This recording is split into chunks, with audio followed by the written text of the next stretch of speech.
Ele foi preso um dia depois de ser mostrado em linha direta.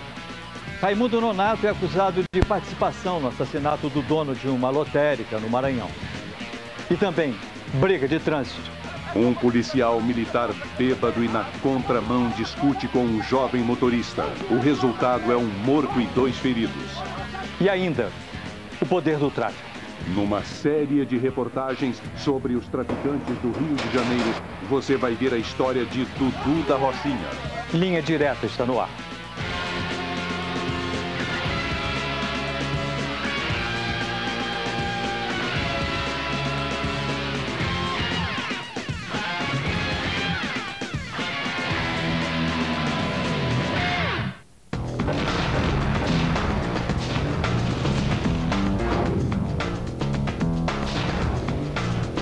Rio de Janeiro, abril deste ano. Véspera de Sexta-feira Santa. O traficante Dudu comanda o seu bando. Eles têm uma missão: invadir a favela da Rocinha. E a gente tinha muito medo mesmo, de verdade, do que aquele povo da Rocinha ia sofrer quando ele entrasse ali. Dudu estava aqui no Morro do Vidigal, vizinho à favela da Rocinha. As 2 favelas estão localizadas na zona sul do Rio e próximas de uma das áreas mais nobres da cidade, o bairro de classe alta de São Conrado. O bando se divide. Os homens de Dudu tomam a Avenida Niemeyer, um dos pontos turísticos da cidade. Eles estão fortemente armados. Na Inglaterra, nos Estados Unidos, em Israel, em qualquer país do mundo, é possível encontrar o tráfico. O que não se encontra é a união entre a droga e as armas de guerra. Segundo a acusação, disposto a tudo, Dudu e o bando matam quem atravessa o seu caminho.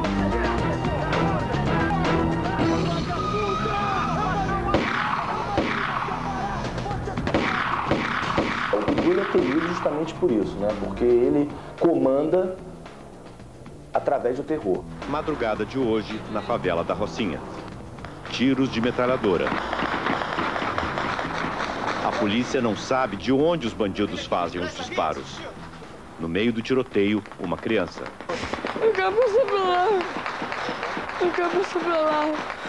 Com medo. Eu quero levar tiro. Essa cidade é uma cidade generosa, hospitaleira, amiga.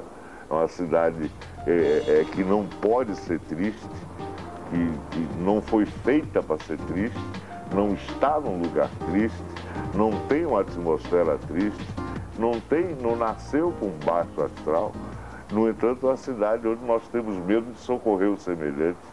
Na semana passada, a cúpula do Comando Geral da Polícia Militar do Rio de Janeiro foi afastada de suas funções. Motivo? As recentes denúncias de envolvimento de policiais militares em casos de roubo e assassinato. Para o governo do estado, a corrupção na polícia e as falsas blitz feitas por traficantes são 2 grandes desafios que precisam ser vencidos. A partir de hoje, em Linha Direta, você vai acompanhar 4 histórias de traficantes cariocas. Eles dominam e aterrorizam as comunidades onde moram. Vamos saber por que o comércio de drogas parece estar fora do controle da lei. O primeiro dos traficantes é um dos criminosos mais procurados pela Polícia do Rio. O nome dele, Eduino Eustáquio de Araújo Filho, o Dudu.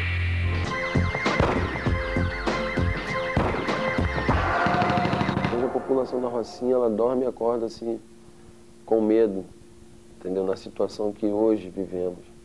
A gente nunca sabe o que vai acontecer amanhã. Filho de operário de uma merendeira de escola, Dudu é acusado de ser o responsável pela guerra que deixou 10 mortos e transformou o Rio de Janeiro numa cidade dividida, onde os moradores não podiam circular livremente.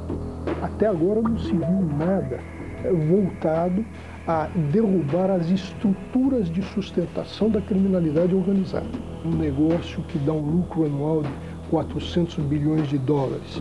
Drogas da Rocinha movimenta 10 milhões de reais por semana. Com isso, os pobres e jovens criminosos passam a movimentar enormes quantias em dinheiro. O resultado é uma teia complexa que envolve traficante, usuário e violência urbana. A tentativa de invasão da Rocinha foi mais uma demonstração de força dos traficantes de drogas do Rio. Nós impedimos algumas ações, mas não temos como prever tudo que eles possam fazer no Rio de Janeiro. Uma das mais belas cidades do mundo, o Rio de Janeiro tem cerca de 600 favelas, a maioria dominada pelo tráfico de drogas. Segundo a Associação de Moradores da Favela, a Rocinha tem quase 100 mil habitantes. 20% são analfabetos. Hoje considerado um bairro, a Rocinha tem apenas 2 postos de saúde. Nós temos uma topografia, uma geografia toda própria que permite ao traficante se manter encastelado, protegido da ação da polícia. Rocinha, 1926. Surgem os primeiros barracos. Quase 60 anos depois, começa a disputa pelos pontos de droga. Em 1987, a população do Rio de Janeiro foi surpreendida por um traficante que, na frente das câmeras de TV, disparou vários tiros de fuzil para protestar contra a morte de seu chefe. Ao lado dele, Brasileirinho, menino que mal conseguia segurar o revólver. Brasileirinho era um menino traficante de 11 anos que aparece armado nesta foto publicada dias antes dele ser morto. Ainda hoje existe um mito de que o tráfico paga muito bem a criançada. Na verdade, o tráfico paga com cocaína. Porque você vicia um menino de 10 anos de idade com cérebro em formação em cocaína, aí você soma isso ao total abandono que eles vivem. Nunca foram à escola, não sabem ler, não sabem escrever. Se nós não trabalharmos o tráfico com essa visão de que você tem que atacar é o dinheiro, tem que se tirar a mobilidade financeira dessa gente, isso vai acontecer eternamente. 1993. Um jovem de 22 anos assume o controle da Rocinha. Soldado do tráfico desde adolescente, Dudu é temido pela crueldade. Tem uma desavença lá, ele pegou e botou o cara dentro do pneu e queimou. Isso na frente de todo mundo. Não queria saber se tinha criança, se tinha velhos, ele fazia mesmo. Ele chegava numa família que tinha uma menininha bonita de 13, 14 anos, ele falava pro pai, sua filha vai dormir comigo hoje lá. Manda sua filha, e tinha que mandar mesmo, senão ele matava a família toda. O skatista Wellington da Silva vive na favela. 6 anos mais novo do que Dudu, ele segue outro caminho. Ele tinha sonhos, tinha vontade de realizar um projeto de skate na comunidade. O sonho de Dudu é ser o dono da Rocinha. Com o dinheiro da venda das drogas, ele se sente cada vez mais poderoso. Todo mundo sabe que a Rocinha fatura em torno de 10 milhões de reais por semana. Quem não quer um pedaço de 10 milhões? Você encontra uma cocaína com pureza zero. Entendeu? Então, as pessoas que têm muita grana, o High Society, e os revendedores, os traficantes de disque droga, de delivery, eles só compram na Rocinha. Você dizer que o tráfico é sustentado pelo consumidor é uma coisa óbvia, evidente que é sustentado pelo consumidor. Mas eu não tenho certeza de que se não houvesse o tráfico, de repente, por mágica, se parasse de haver consumidores, não tenho certeza que o problema da violência no Rio seria resolvido. Em março de 1994, a polícia prendeu Dudu por porte ilegal de arma. Os moradores da Rocinha respiraram aliviados. Mas por pouco tempo, em 20 dias, Dudu estava solto. Ele tinha vários processos de homicídio, de agressão e de tráfico. Só que ele nunca conseguia ser condenado, porque as testemunhas não apareciam, morriam. Dias depois de sair da prisão, Dudu se envolve numa briga de trânsito. Foi bruto, xingou esse senhor, né, e mandou abaixar o farol. O senhor reagiu. O Dudu descarregou a arma e uma das balas se alojou na cervical do menino e ele ficou, na hora, tetraplégico. Só que esse pai, ele não se amedrontou. Ele foi até o final, ele foi a julgamento. Dudu da Rocinha foi preso por policiais da Divisão de Repressão a Entorpecentes. Ele era um dos maiores fornecedores de drogas da cidade. Março de 1998. Eu condeno o senhor Dudu é condenado a 26 anos de prisão. A 26 anos de reclusão. Na frente do juiz, o traficante faz uma ameaça. Ele ficou de pé para ouvir a sentença e ele ameaçou esse coronel e a família dele toda na frente de todo mundo. O dia que eu sair, eu vou matar vocês. 3 anos depois, o advogado de Dudu conseguiu a redução da pena do cliente. Porque o rapaz não estava morto, caiu o caput, homicídio, ficou lesão corporal grave e a pena dele caiu para 8 anos. Com a prisão de Dudu, o traficante Luciano Barbosa da Silva, conhecido como Lulu, assumiu o tráfico de drogas na Rocinha. Mas Dudu e Lulu fizeram um pacto. Quando Dudu saísse da prisão, Lulu entregaria o comando para ele. Lulu não cumpre o acordo. Mesmo preso numa penitenciária de segurança máxima, Dudu consegue o apoio de outros traficantes e planeja invadir a Rocinha para retomar o poder. Um sistema penitenciário onde, quando se prende alguém, ela continua comandando a organização criminosa, continua influenciando. Isso mostra o quê? Tirado uma radiografia, uma inépcia, uma incompetência total para se enfrentar, para se contrastar, evidentemente dentro da legalidade, esse fenômeno da criminalidade. Janeiro deste ano. Por bom comportamento, Dudu ganha o direito de visitar a mãe. Ele sai e nunca mais volta para a cadeia. As penas até têm um número de anos para prisão muito grande. Só que o número de benefícios que são concedidos ao acusado fazem com que ele não cumpra essa pena. Para um pai que teve o filho assassinado e vê um criminoso ganhar esse benefício, o poder público só pode pedir desculpas. Ele saiu com o respaldo do Comando Vermelho para regimentar todos os morros. Ele esperava 300 homens armados até os dentes com as armas de última geração. Armas que sobraram da guerra da Nicarágua, que entraram aqui, que sobraram da guerra do Afeganistão também. As guerrilhas, as forças armadas republicanas da Colômbia, as FARC, davam arma para o traficante brasileiro, chamado Fernandinho Miramar. Todo mundo sempre soube que a hora que ele saísse, ia haver guerra. Fevereiro deste ano. A mineira Thelma Veloso se muda para o Rio de Janeiro com a família. Ela se encanta com a beleza da cidade. A gente estava no ápice da alegria. A Thelma, por diversas vezes, fala, puxa, eu vivo no melhor lugar do mundo. Naquela semana, em uma das favelas da cidade, Dudu fazia a primeira tentativa de invasão da Rocinha. Mas ele fracassou. A gente pegou ele no meio do caminho na Avenida Brasil, não teve troca de tiro, ele não chegou a bater de frente com ele, ele voltou. 8 de abril deste ano. Escondido no Morro do Vidigal, Dudu não quer esperar mais. Vai começar a Sexta-feira Negra, a noite do terror. E só conseguiu levar com ele as bocas de fumo que a gente considera quebrada. Quebrada no sentido de estarem sem grana, de estarem sem usuário. E o canto da sereia dele era o seguinte, vou lhe dar um pedaço. Acompanhada de 3 sobrinhos e do marido, Thelma passa a noite num shopping na Barra da Tijuca, a cerca de 8 quilômetros da favela do Vidigal. Estava muito feliz. Vamos passar pela Niemeyer. Ai, que Niemeyer é bonita. Olha a lua como ela está. Avenida Niemeyer, meia-noite. A caminho de casa, Thelma mostra aos sobrinhos a beleza do Rio de Janeiro.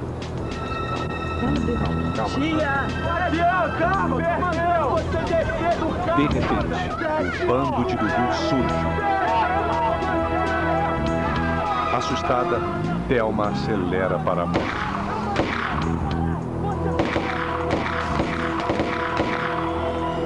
Parar, compadre! E assim, em segundos, aquilo se transformava naquele caos todo, aquele pavor todo. Né? O que mais me recorda é o cheiro. Né? Curioso isso, né? É o cheiro do sangue, o cheiro da pólvora. Um grupo armado saiu do Morro do Vidigal e avançou pela mata em direção à Rocinha. Outros bandidos usaram carros roubados para invadir a favela pelo lado oposto. Na ação, os traficantes atacam até mesmo a polícia. Foi uma surpresa, para todo mundo foi uma surpresa a forma como aconteceu e a mobilização que ele conseguiu. Foi intensa troca de tiros ali, só que os policiais não conseguiram conter, eram 2 combis, 3 carros, não conseguiu conter o avanço do bonde, não. Já na Rocinha, Dudu alcança o bairro da Cachopa, onde foi criado. Depois de deixar a favela às escuras, ele expulsa os moradores.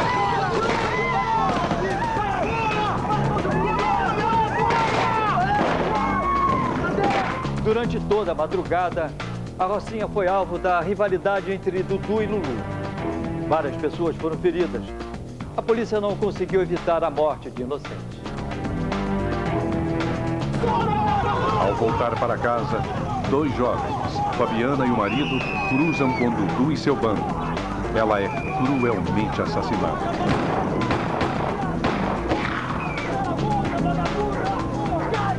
A babá Fabiana dos Santos Oliveira, de 24 anos, estava grávida de 8 meses. Ela e a criança morreram. O skatista Wellington se diverte num clube da favela.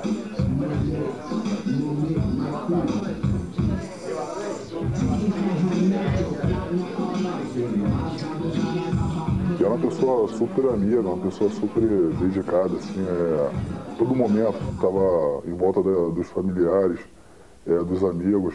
E era uma pessoa super importante. Sempre deu a sua vida e sempre trabalhou em prol da comunidade.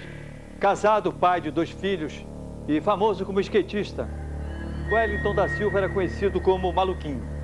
Aos 27 anos, ele já tinha representado o Brasil em competições internacionais. Naquela noite, os sonhos dele seriam destruídos para sempre. O traficante Dudu estava no caminho de Maluquinho. Na saída do baile, Dudu encontra um velho conhecido, Maluquinho. O traficante tortura o skatista durante 2 horas, até a morte. Segundo testemunhas, Dudu quer ser temido por toda a comunidade. A polícia começa a subir a favela. Sem encontrar o rival, Dudu foge por caminhos que ele conhece desde a infância. Os traficantes invadem o templo do Santo Daime e fazem refém o líder espiritual da seita. Dudu e seu bando passam a madrugada escondidos. 6 dias depois do confronto entre policiais e traficantes, a polícia não tinha localizado Dudu, o traficante que invadiu a favela da Rocinha. Mas os policiais conseguiram encontrar o rival dele, Lulu. Ele foi morto numa troca de tiros. A morte de Lulu provocou uma onda de revolta na comunidade da Rocinha.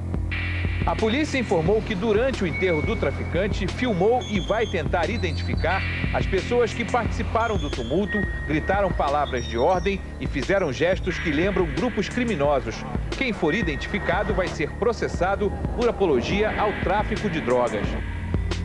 Em junho, o homem que assumiu o comando do tráfico na Rocinha, com a morte de Lulu, também foi assassinado.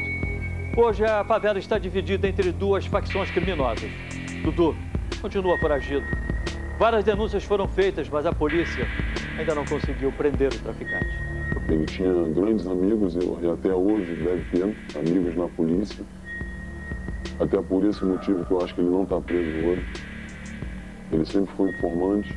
Eu perdi minha vida, minha esposa, minha família foi subtraída, terrivelmente subtraída. A gente blinda os nossos carros, né? Põe grades nas nossas casas, eleva-se os muros, enfim, tenta se proteger da violência. Mas isto me parece como se fosse uma falsa sensação de que nós não temos responsabilidade sobre ela. Então, o que eu hoje penso é que nós devemos nos aproximar da violência e não fugir dela. Mas aproximar significa conhecer a miséria alheia. Se você tem alguma informação que possa levar à prisão de Liduíno Eustáquio de Araújo Filho, Dudu, 33 anos, ligue para a linha direta Rio de Janeiro 2547-9040. Suas informações serão levadas às autoridades e sua identidade será mantida no mais absoluto sigilo. Fique agora com o segundo caso desta noite. Junho de 1996. É domingo no centro de Eunápolis, interior da Bahia. O policial militar siríaco se diverte num bar. Calma que eu tô de dieta, não vou... Em outro bairro, o mecânico Davi Júnior almoça com dois amigos.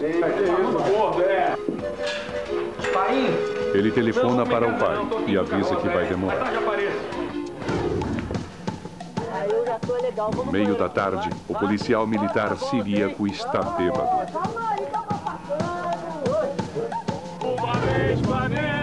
Depois do almoço, Davi e os dois amigos vão para a casa dos pais de Davi. É dia de futebol. No caminho de Davi, surge o policial militar siríaco. Eles estão frente a frente pela primeira vez. Minutos depois da discussão, uma tragédia. Eu lembro de 2 tiros, exato. Ele mirou a arma para mim e atirou. O autor confesso dos tiros. Este homem, o policial militar José Raimundo Santos Siríaco, conhecido como soldado siríaco. Segundo testemunhas, ele dirigia na contramão.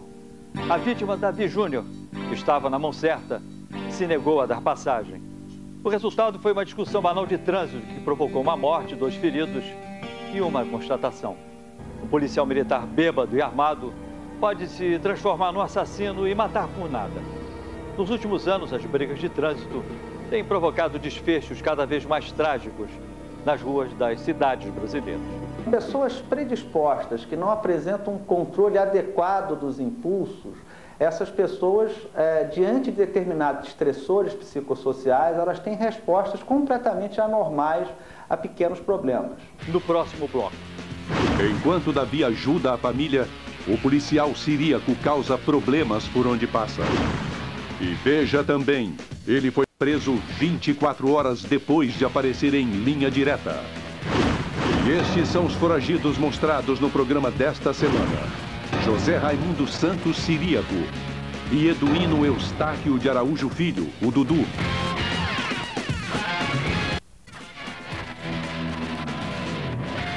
Davi Júnior, 28 anos, era órfão de mãe e estava prestes a completar 2 anos de casado. Davi era o braço direito do pai da oficina mecânica da família. Desde pequeno, Davi é apaixonado por carros. O sonho dele é ser mecânico.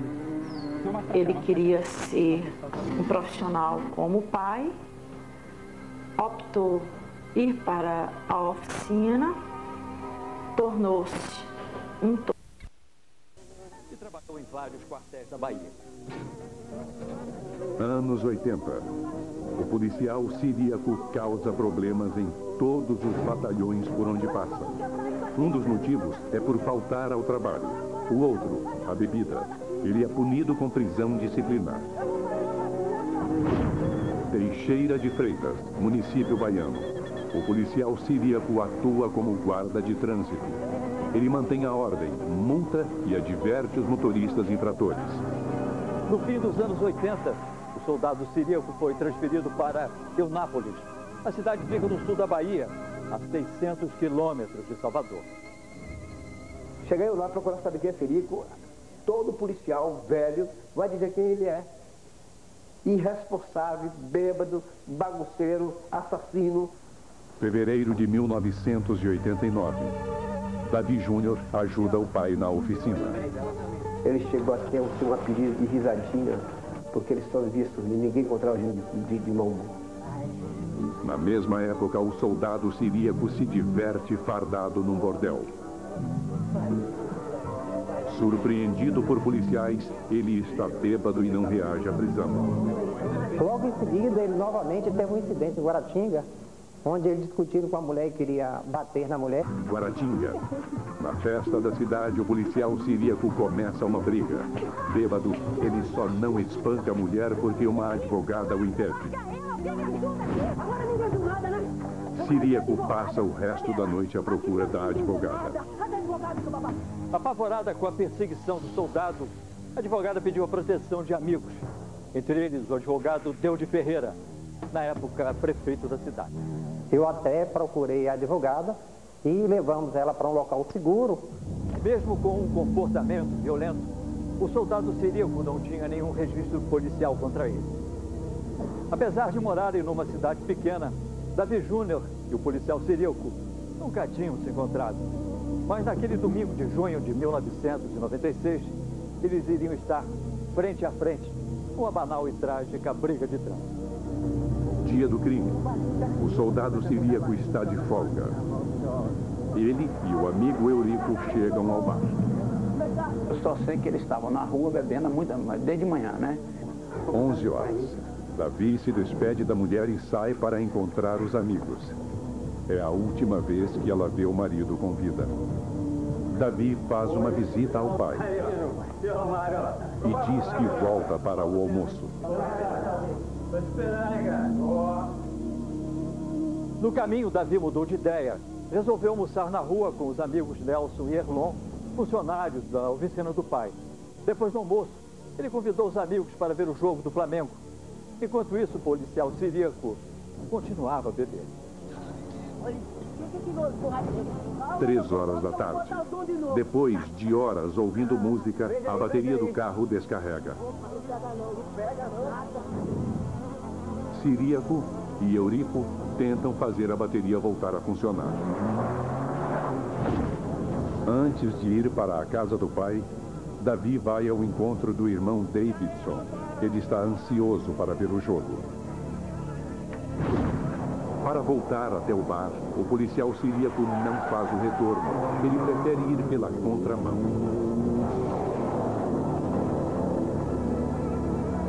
A imprudência de siríaco quase provoca um acidente.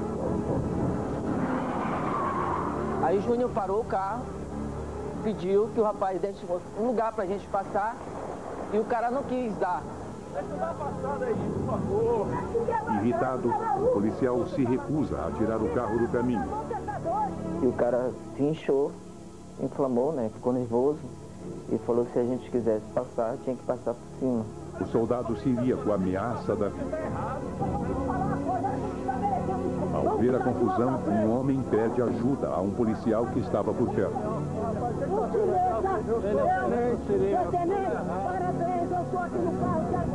O policial era o tenente Joeldo Figueiredo Pinheiro, que estava de folga na cidade. O soldado siríaco fica ainda mais nervoso com a presença do oficial.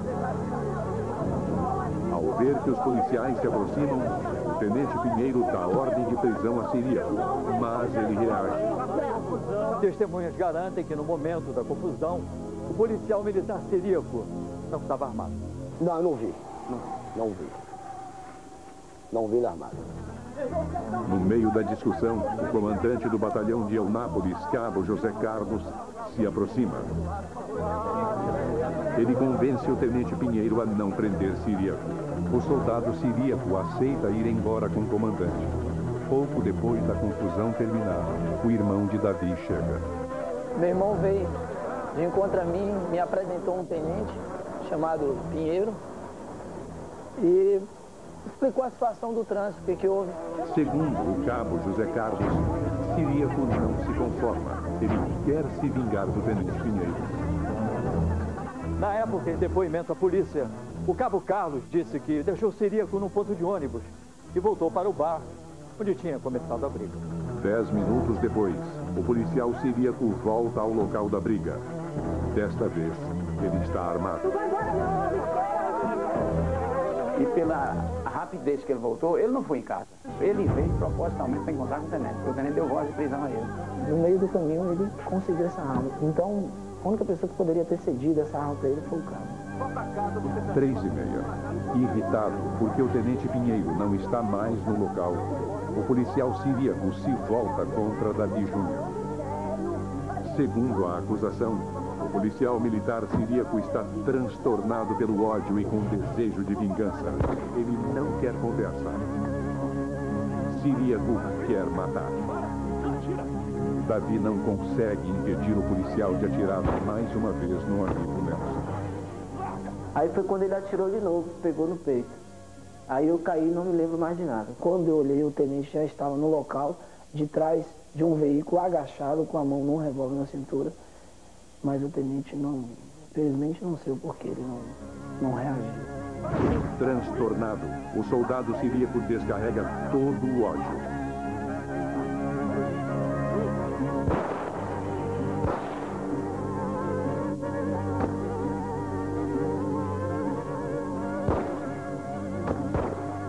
Seis tiros depois, ele deixa para trás 3 feridos. Segundo testemunha, depois da tragédia, o tenente Pinheiro, o cabo José Carlos e os policiais aparecem. É tarde demais. Davi vai morrer. Com um tiro no coração, Davi Júnior morreu. O soldado siríaco foi preso em flagrante. Ele disse que o revólver disparou sem querer durante a briga. Disparou 6 vezes. Isso mesmo, 6 vezes sem querer. Os guardas e os policiais, de uma maneira geral, eles deveriam ser submetidos a avaliações periódicas da sua capacidade atencional e da capacidade de responder adequadamente aos estímulos. Siríaco é expulso da PM e preso, mas consegue fugir. Tudo indicando que houve favorecimento da autoridade policial.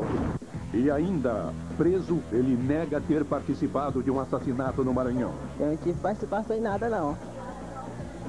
Eu sou inocente. E estes são os foragidos mostrados no programa desta semana. José Raimundo Santos Siríaco e Eduino Eustáquio de Araújo Filho, o Dudu.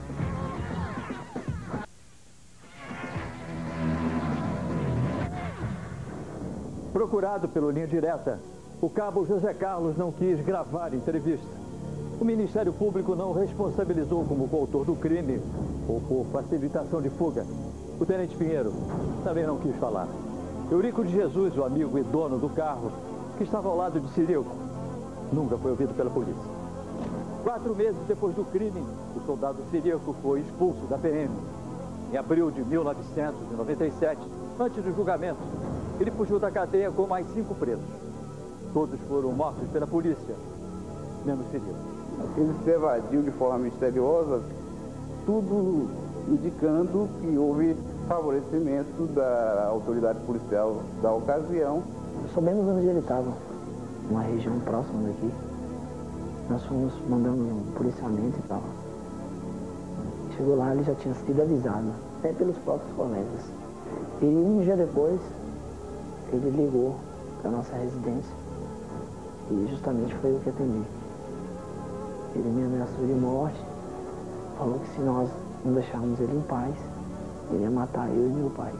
Já requisitei diligências à polícia no sentido de efetuar a captura, mas lamentavelmente isso não sucedeu e não sei quais as razões. É como eu disse, ele foi um segundo pai, eu morei com ele, ele me criou e sempre parei para escutar ele. E eu sei que onde quer que ele esteja, eu sinto muita falta dele. Eu chegava assim, eu me controlava porque eu tinha assim vontade assim de sair gritando, chamando pelo nome dele. Eu chorei 1 ano e meio sem me controlar. Se você tem alguma informação que possa levar à prisão de José Raimundo Santos Siríaco, 36 anos, ligue para a Linha Direta. Rio de Janeiro 2547-9040. Suas informações serão levadas às autoridades e sua identidade será mantida no mais absoluto sigilo. Pouco antes da exibição de sua foto em Linha Direta, este homem, Raimundo Nonato Santiago, pegou um ônibus para escapar da polícia. Ele tentava fugir de São Paulo para o Maranhão, mas graças à sua denúncia foi preso numa barreira policial no meio do caminho, na cidade de Janaúba, no norte de Minas Gerais. Começaram a abordar os ônibus que iam passando e o Raimundo Nonato foi encontrado no 3º ônibus.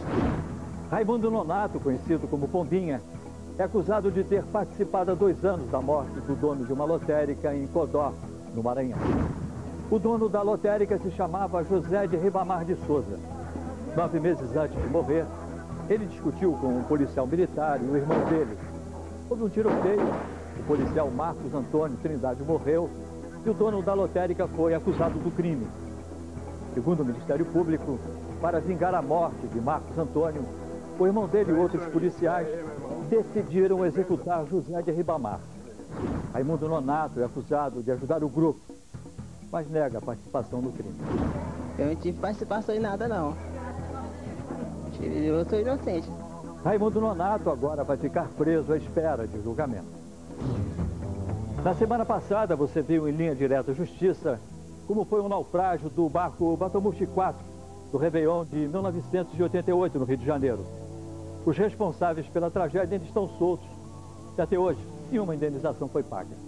No nosso site, destacamos a dificuldade em punir réus envolvidos em processos milionários. Fizemos a seguinte pergunta: qual a medida mais eficaz para apressar a conclusão de processos como o do Batomuxi 4 e evitar a impunidade? Veja as respostas. 31% disseram que a solução é aumentar os investimentos na polícia.